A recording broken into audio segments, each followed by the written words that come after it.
things aren't always going to stay the same and you have to adapt and you have to do something different, this episode is for you. And in case you didn't get it, this episode is for everybody because nothing stays the same. Welcome to another episode of the Reason to Behold podcast with Tolly Talks. And Arnold Reasons. Look, I really want to jump So, straight into that. Just quickly though, because you made okay, such a powerful statement. You said okay, everything changes. I'm going to make a note of that. You go where you're going to go. Go on. okay. So, as you know, I host some other podcasts as well. Mm. And I was just in a conversation with a couple who had planted a church. They were in the church for 27 years and they just handed the church over to someone else. Okay. And we were talking about transitions, right? And here is a very high level story of the couple. Her dad was like actually quite like a big time minister, Mm. and he had a church. They were part of planting that church. They'd grown up in that church for maybe 10 years or something like that. And then they felt like God was telling them to plant a church in Manchester. They Mm. planted the church in Manchester. And then a few years in, they merged with another church where they became associate pastors after being lead pastors. Yep. Wow. Then the new lead pastors left, gave them the church back basically. And 17 years later, now they are they've handed over the church to one of their leadership team, right? Yeah. And for me, like, there's so much change, so much Yeah. humility, bruv. I was the lead pastor and now I'm going to become an Associate. associate to someone. Yeah. Yeah. When they said it, I was like, wow. Yeah. And then now that, you know, they're a bit older, they're like, I'm going to hand over my church to someone else. And bro, check this, yeah, they are still attending the church that they handed over to someone else. Wow. So, bro, Yeah. my mind was blown. You know, Mm. my mind was blown. And just listening to them and how they approach things and how they engage with these things, it just really, for me, it was like a masterclass in firstly humility. Mm. Because, bro, it takes humility to have started your own church. I think it was 10 years in that they merged with this other church, and their church wasn't dying either. Their church was a good, growing, strong church. Mm. But they just wanted to merge two strong churches together and they took a step back. For me, Mm. that's humility. To Mm. be able to hand over the church that you've built for 27 years to Mm. someone else and Mm. sit there and watch them pastor it. And it's not, Mm. it's humility. And Yeah. what really struck me is that they transition really well each time. Yeah. Yeah. And not all of us can do that. So Yeah. that's really what I wanted to talk about today, is because things are going to change in life and how we deal with those transitions is going to be so important. Mm. Yeah, this seems like a really good conversation. I'm excited for it. Do you know? All right. Even in what you just described about like the early part of the journey when they merged and then became associate pastors rather than the lead pastors, right? Yeah. What came to mind for me, which I think is worth even starting to dig into a bit more, is the humility and the contentment in not being number one, quote unquote, right? Because like we're, as a generation, I think, well, as a podcast, we're very ambitious here, right? As a generation, I believe we're pretty darn ambitious too. I was listening to something the other day, which was even speaking about something about that. It was like it was Dave Ramsey, and he was speaking about how, like, he was being interviewed on another show, and he was speaking about how what he's realized about some of the younger generations coming up, and the generations after him, is that there is so much ambition where they, as a generation, would have been a lot more okay with things just remaining the same and not having much like change or challenge to how things always were. Whereas the generations that followed are very discontent and will say, no, I'm going to do it my way. No, when it comes to, and he was speaking about real estate in particular, he was saying they're all over this real estate thing where they're like, no, even if I've never owned a piece of property, I'm going to go out and buy as many as I can. And it's true. It reflects, I think, something that is true of I think the generations, us slightly ahead and slightly behind, have kind of come up with, and it has loads of benefits. But I think the part that is probably very much missing is that humility, is the like not assuming that ambition means being Yeah. number one, right? Yeah. Because Yeah. Yeah. Yeah. even within any like structure or any sort of like ambitious environment, there are loads of different pieces that make up the puzzle. And it's like, again, now let's get biblical about it, right? The body is made Mm. up of various different pieces. One. The Yeah. eye Yeah. can't say to the toe, I don't need you. The hand can't say to the ear, you're useless. Like everything Yeah. has a role to play. And I think it's 100%. really interesting because like I'd be very interested to hear some of the things that were part of their processes of even making that decision. Was it something that was just like, oh, yeah, we're doing this? Was it something that they thought through? Like, was it something that they, because I, let me tell you something now, bro. Yeah. Let's take it out of the church setting, let's say, right? Yeah. If I Yeah. have founded a company, right, and I built this thing up from the ground, and we're now growing, expanding, and all of that kind of stuff, and now I'm saying that I'm gonna step down and be Yeah. a secondary position or something that isn't necessarily the where all of the glory is kind of thing. Like I'm not gonna lie to you, bro. There's a bunch of thoughts that are gonna go through my head, and I'm not saying that I wouldn't do it, but it's Yeah. It'll be like tough. I'm literally trying to think through how much difficulty you can have to go through in order to even reach the point of humility. Yeah. And I guess some people might get there sooner than others, but I'd be really curious to hear from them. Maybe one time you invite them onto the podcast and we have that conversation, right? I think we should. I think we But should. yeah, man, And I like, think go ahead. I wanted to go back to something you said about, the younger generations are a bit more like, well, I'm just going to do it. I was listening to something. They said that we are in the age of information. Yeah. Oh, come We on. have so much more access to information Mm. than our parents, our grandparents could have ever imagined or dreamt. We are not lacking information. What we are lacking is wisdom. There's Mm. a big difference between information and wisdom. So yes, you can have the information of, well, anybody can do real estate, blah, blah, blah.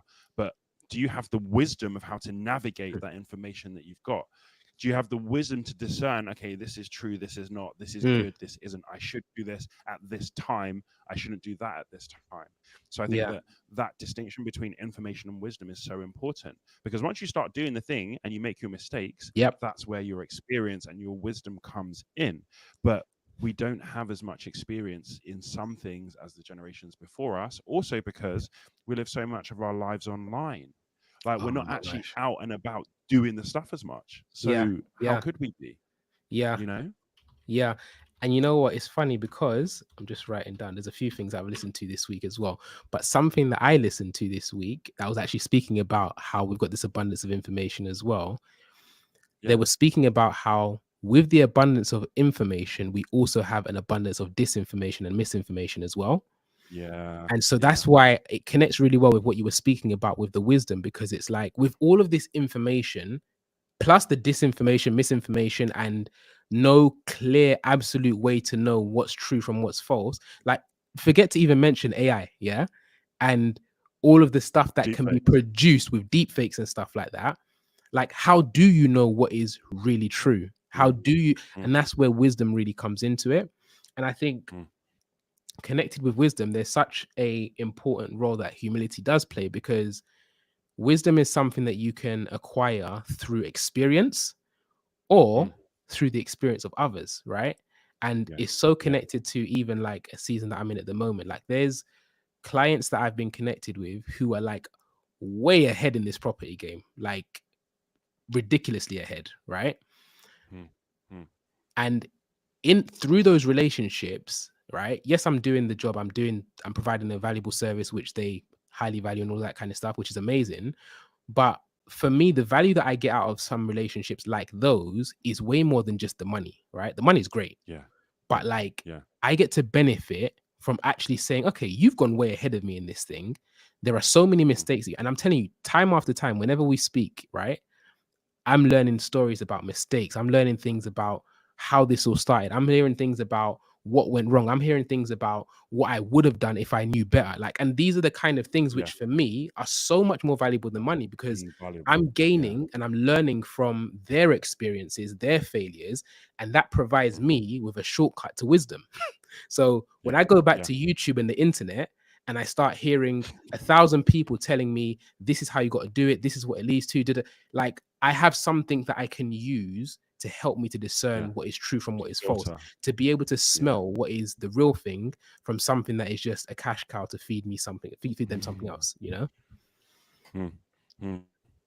I think that thing about humility, because even when I think about like Steve Jobs, like I don't know anything about him, but he seemed like someone who was relatively humble, because like at the beginning he got ousted from his own company. He wasn't humble then. I feel like he learned humility, got humbled, and then when he came back, he was different, you know. But he's that person that started a company, basically got demoted or ousted, and then came back, you know, like. But it takes humility, like it takes that thing of. And what I loved about the couple that I listened to is like, it was like they were willing to go to that associate position, and if nothing had changed, they'd have been happy, because their thing was, it's for the good of the church. It's for the good of the church. Even like their transition, he was like, look, I didn't want to become the reason that the church became old and stale. Ooh. That's what he said, because I'm getting older, so I didn't want the church to get old because I'm getting old. I was like, wow. Wow. You're willing to put yourself out of position for the greater good. I said, wow. And in transitions, is that what we're thinking of? Like, what's the greater good? What I loved about it is that for me, that's how, as people of faith, we should be approaching things. Because they said, okay, there is a bit of a void where the church used to be, you know, where we used to be the lead pastor of the church. There's a void. And what I felt like God was really saying is like, I feel that void with more things. So that void is meant to be there so that God can put something new in that void. And for me, it's just so powerful, because otherwise you're never going to get the new thing in there. You're just going to be holding on to the old thing to fill the void. But really, God wants to put more stuff into that void instead. And it was just powerful.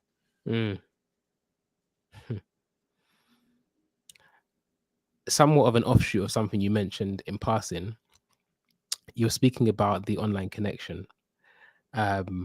Something else that I was listening to this week, I think this was actually today, funny enough, was just speaking about how we're so connected because of the internet, social media, and all of that kind of stuff on the one hand, but what's missing from those connections that we have is things like the oxytocin and the things that you benefit from being in a physical person's space. It's just not the same, right? And I think they were just using it to make the point, which it was just about how important it is to just connect, not just digitally, but also in person, even more so. Yeah. Nothing to do with today's topic, but just something that I thought was a good offshoot to drop in. I think that sometimes we forget that God designed things a certain way. Ooh, we went there. Yep, because bro, like let's be honest, substituting real life connection for in person, I don't know if that's God's grand design for the human race. Do you know what I mean? He built us for relationship. God didn't phone Adam and Eve in the cool of the day. and he presents himself 100%, and even down to salvation. Like, he didn't just send it through one telegram message from heaven to earth. Like, he came down in person, right? Came down. And he chooses to communicate as well through people. Like, that person-to-person connection is so important. Yeah. If we use it well, digital enhances that, and it gives us more options. Like, I can reach people in countries that I've never reached. Yeah. But FaceTime is always going to be a poor man's version of going to see that person. You know, so I think that we have to also remember like what we were designed to do, and we were designed for connection. We were designed for the presence of people. So for me, as much as possible, I want to avoid just stepping into the metaverse all day, every day. Listen, you know, it's so relevant to bring it up though, because it's so funny. I was actually thinking about this just I think earlier this week. This whole metaverse thing, right? It's like, if you pay attention, because you like it or not, we have to pay attention to the direction that things are going, right? Because it gets a really big indication of the world that we're going to be living in a few years from now, and maybe even sooner, right? But this whole metaverse thing is very scary in some ways, because it's like human connection, even just building on some of the stuff that we were talking about before with like the physical presence, the being able to actually not just use your words, but also, and not just read their facial expression, but also just like, because there's communication is way more than just words and your facial expressions, right? It's something that you can read through body language. There's just so many more things that go into it. But it's like the digitalization of stuff. Yeah, man, I have my concerns about where the world's going, bro, in some ways, man. I think when you then combine that with the power of AI, yeah, Yeah, when you're going to be in the metaverse, are you even talking to a real person? How do I bro, even know that's actually Arnold that I'm meeting in the metaverse? I'm At least when I telling see you you, in person, I can say, okay, yeah, yeah, that's 100%. You spot know, on. this is the real Yeah, deal. that's you know, unless it's Tom Cruise in one of those Mission Impossible masks, Yeah, that's Arnold. yeah, Yeah, yeah, yeah, yeah, but in yeah. the metaverse, how do you even know if you're talking to a bot or a like 12-year-old? You don't know. Yeah, man. It's scary, bro. It's scary. And I was watching Yeah. something else. Again, you can tell I watch a lot of stuff, right? But I was watching something else this week as well, which was just speaking about how much loneliness actually exists in this world at the moment. Mm, And it was particularly speaking about people who have had a level of ambition, mm, maybe gone after it, and gone through the process of social mobility, moved up into environments and things like that where they once weren't, and then mm, feeling the disconnect between the old relationships they had, um, yeah. because it's no longer as relatable for some reasons, and the new relationships which they currently don't yet have. This guy was talking about loads of stuff. He was talking about how he went on this journey. He was earning, I think, 100K plus in his business a month, and Wow. he could no longer relate to the friends that he kind of grew up with and all that kind of stuff. So he Hmm. went on this search. He started to go, I think he went to meetup.com or something like that. And he said, all right, cool, I'm going to try and go to events where there's going to be like minded people, entrepreneurship. And to his dismay, he gets there and he said that he realized very quickly that the types of people that he found there are people who are thinking about it or people who want that, but who aren't Yeah. necessarily actually doing it. So then he left that. Then he went and started a group. Just long story, but the whole concept was just about the growth in loneliness, Hmm. and how it's actually been quite a historical thing, which has only increased with the digitalization of just life. Because I think the other thing is with the more digital we get, the more AI power, the more computing power, the more we edit stuff. Mm, mm, Like you are only literally seeing online, you're really seeing the highlight reels that one people want thousand you percent. to see. Yeah, yeah. Like it's like when you live with someone, you're gonna see stuff you don't want to see all the time. You can't you can't edit that out. But our online lives are our edited lives. Oh yeah, man. Like, Edits, filters, jump cuts. yeah, bro. Everything is exciting. Yeah, yeah, Everything. yeah, yeah, yeah, yeah, yeah, yeah, yeah, And I'm yeah. just like, I don't even post that much on social media, yeah. Yeah. But usually when I post, it's because like something nice has happened. But bro, no one else knows what's happening in the image. I don't even use filters, yeah. Yeah. But you're still not getting a real version of me because you don't Yeah. know what happened 2 minutes ago, whatever. Yeah. Yeah. Yeah. Oh, Ouch. I saw that too. incognito window, mate. That's why. Do So you what should want we do? to try and rejoin? Because we're still rolling. I think you're still going out. You're good. Am I actually? Yeah. The screen next to me Okay. says so. Yeah. You're still running. For those who are Oh, but my watching the replay or who are potentially watching live, uh, we just ran into a few technical difficulties. So please bear with us whilst we resolve it I'm just thinking what will happen to with the the upload. video for Peter. Yeah. So Let me try and join. yeah.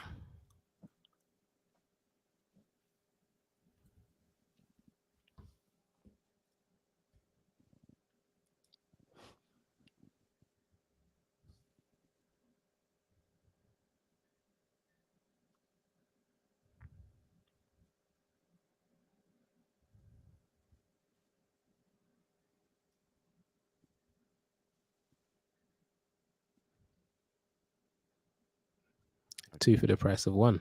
Yeah, buddy. Rare. Rare moments. But I'm still there.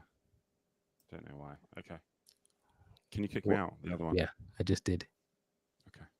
So that should cut out soon. I wonder what it looks like on the stream. We've got you in the middle, frozen. What are we talking about? Yes, I can't remember, bro. Loneliness. Yeah. Yeah. I think, you know, we were talking about edited lives as well. Mm, Like, yeah, we really don't see the truth of a person. To be fair, like before, you know, you'd see people every day at work and stuff like that. You don't actually know what's going on at home. But I mm, think that even wider disconnect of people not really knowing you and people only knowing this like edited fake version of you, I mm. think that's also what makes people feel lonely, because we feel alone or lonely because we're not known. You know, people Yeah. don't really know us, they don't understand us. We can't share our full selves with people. And I think we're just getting worse and worse and worse with that. Mm. No, for real, man. And I think this is the thing is that even with that in person thing, even without knowing that something is definitely going on, Mm, in person, you can sometimes feel yeah. something like that isn't explainable, Mm, but you can feel the difference. You can feel, and you can even, I think, get a better judgment on a person's overall countenance, right? mm, mm, You can feel when someone isn't necessarily their usual self a lot more. mm, mm. Because this is the thing, right? Like, again, therapy, some people for it, some people against it, some people are neutral. Whatever side you land on is whatever side you land on, right? But one of the things that I do fundamentally believe, and I think, yeah, one of the things I fundamentally believe when it comes to that subject is that at the very least, a lot of the things, a lot of the burdens that have even created a demand for those types of services Mm. are things that really, I think, ought to have originally been shared within relationships. And I think it's just telling of the world that we live in and how human connection has so changed that there is even more of a growing need for those types of services. Because I even if it's not like a like for like, that 100% of it should be there, I'd definitely say at least a lot of the pressure should have been taken off through organic relationships, right? mm, That's where I land on it. I I agree broadly. Like I think that therapy is a great thing. So like I saw this illustration today of the job of therapy, and it was like, imagine you can see in someone's head and there's lots of different colored pieces of string that are all jumbled, Mm, and then the therapist is helping them to turn that jumbled string into like a scarf that they've knitted really nicely. So it mm, takes that thing that's in your head that's a mess and actually turns it into something productive. mm, And that, I think, is the purpose of therapy. I think that therapists are trained in a really nice way to get those things out of you. I mm. think that as people's skills decrease over time, you're going to need more and more people actually doing the therapy side of things, A because you thousand don't percent. get some of that conversation that actually helps you to decipher stuff, or that safe space to just talk about things and get Yeah. it out of your head. Like people aren't going to have that anywhere near as much. So yeah, I agree. Like the increase of loneliness is definitely going to lead to the increase of people needing it in that sense. And I think even that analogy as well, one of the things I like about it is that even with the build up of all of those things that get jumbled up, is that if I speculate, if there was a lot more emotional intelligence, human connectivity, and authenticity within relationships and all that kind of stuff across the board, in an ideal world, it wouldn't get to the stage where it's jumbled No, up. Because no, the jumbling up is obviously various things that have now yeah, it's a build compounded, up. and it It's a gets build to the up. point where it's like it's ready to overspill, and if it doesn't go anywhere, it's going to cause damage. Yeah, yeah.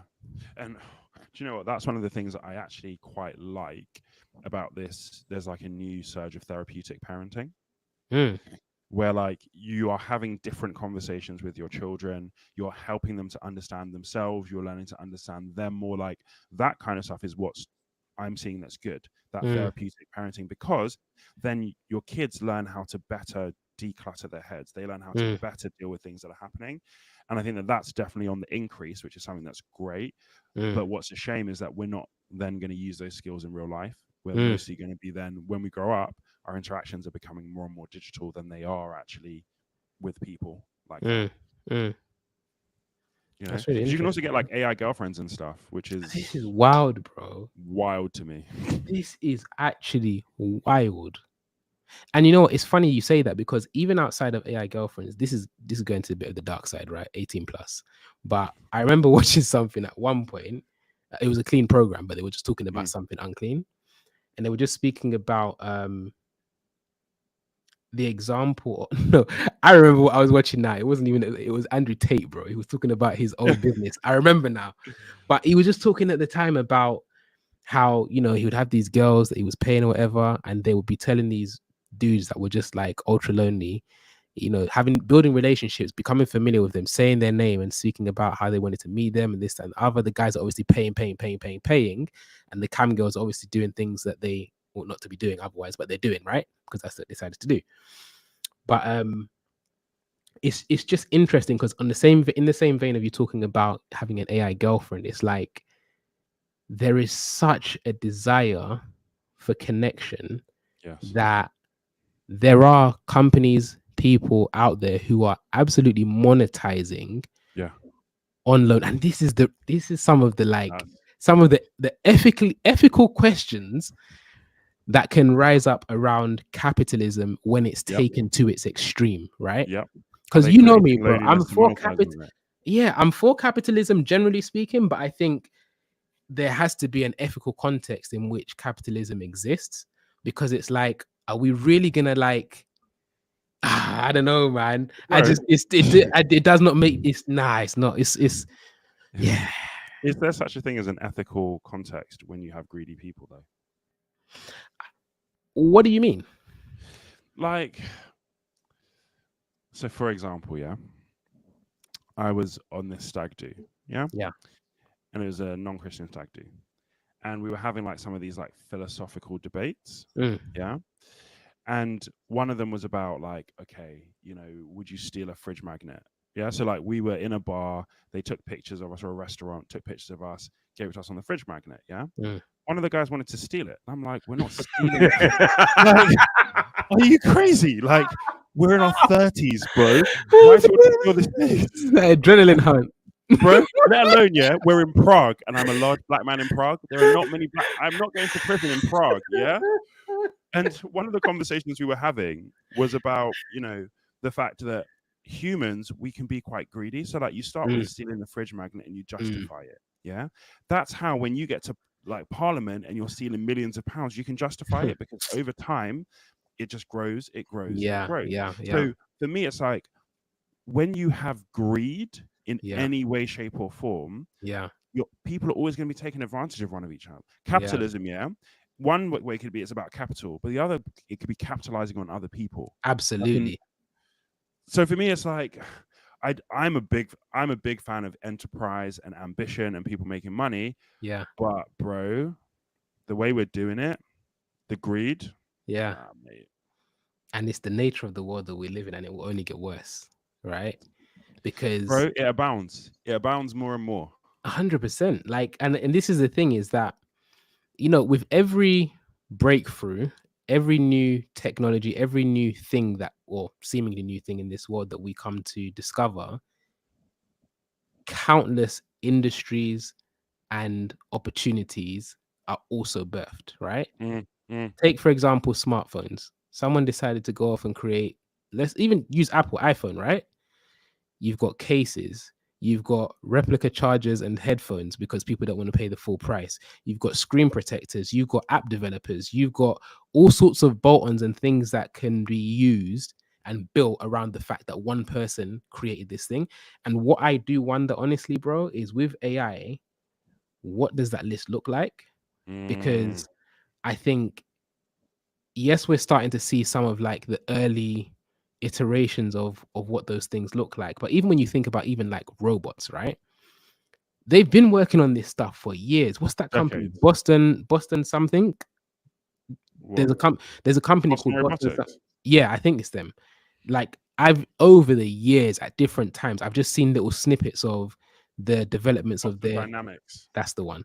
Snippets of their developments and stuff like that, and then you start merging things like that with obviously just general AI and all of that kind of stuff, and you ask yourself, what does the world really look like 10 years from now? And in part, like I've been thinking about this a lot lately because following Richest Man in Babylon, one of the things that I have been thinking about is, all right, what are the times telling you about the times ahead? Hmm. And what are the potential opportunities you need to consider Hmm. that may align with what you believe in Hmm. as potential earning opportunities, right? Hmm. Because investing in something by the time it gets to like 10x, Too late. 100x, 1000x, you're too late. You've missed it. You should have gotten on the ground floor, right? Hmm. But it just got me thinking about a lot of these types of things. So yeah, man. Bro, I met a guy who is into cybernetics, yeah? Yeah. Which basically means he's like, I want to pair human brains with AI. And you're just some random guy I met. Like, there's people that have been doing this for years. Yeah, man. Pray for the world that we live in. And pray for us to navigate with wisdom as well, man. Because, and it's funny because all of this stuff that we're talking about comes back to change as well, right? Like nothing stays the same. Hmm. Apart from God. Never changes, bro. Yeah, man. Well, thank you guys for listening. Stay humble, stay adaptable, but also know where your like stopping point is. Yeah. Because not all these things are going to be good for us. So keep your eyes open. Peace. Peace.